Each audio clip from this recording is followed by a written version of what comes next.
ایک اللہ والے نے لکھا، رسالہ الحق میں نے پڑھا تھا، ایک اللہ والے نے سائنسدانوں سے سوال کیا کہ تم تو یہاں تک پہنچے، سمندر تک، سورج تک، لیکن یہ بھی سوچا ہوتا کہ سمندر تمہارے باپ نے پیدا کیا، سورج تمہارے دادا کا ہے، یہ ہمالیہ پہاڑ تمہارے نانا نے پیدا کیا ہے۔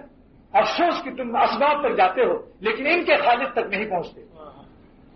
جیسے کہ ایک کھوٹا دیوار میں گھس رہا تھا، ایک کھوٹا دیوار میں گھس رہا تھا تو دیوار نے کہا، اے کھوٹے میرے اندر مت گھس، اتنی رفتار سے اسپیڈ سے گھس رہا ہے۔ سائنسدان لوگ تک بتا رہے ہیں کہ 200 میل کی رفتار سے کھوٹا گھس رہا ہے اور اس کی یہ سائز ہے۔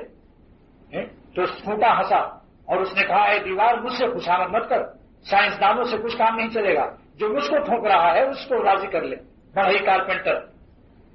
اگر بڑھئی مجھ پر ہتھوڑی نہیں مارے گا تو ایک آشاریہ بال کے برابر بھی ہم آگے نہیں بڑھ سکتے۔ سائنسدانوں کی تحقیق سے تیرا بھلا نہیں ہوگا، اس کو راضی کر لے۔ جب طوفان اور سیلاب آیا بنگلہ دیش میں تو سائنسدانوں نے اعلان کر دیا، لیکن مشین کے سائنسدان بھی غرق ہو گئے۔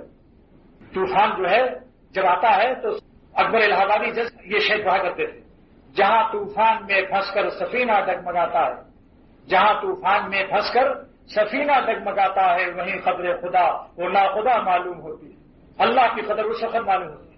لہذا جب بلائیں آئیں، مصیبت آئے تو جلدی سے ڈاکٹر کے یہاں مت بھاگو، اللہ سے چپے سے دعائیں مانگ لو۔ علامہ عبدالوہاب شعرانی رحمۃ اللہ علیہ فرماتے ہیں کہ جب مصیبت آئے سب سے پہلے اپنے اللہ سے کہہ لو، جلدی سے مخلوق کے پاس مت جاؤ، 1 منٹ کا کام ہے، ہر وقت خدا سنتا ہے دعا۔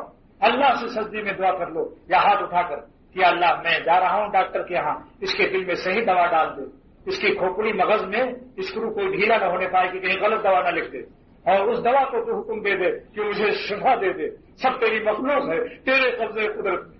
آج کیا ہے، ہم بھاگے جاتے ہیں بس، یہ نہیں سوچتے کہ یہ سب کس کے اختیار میں۔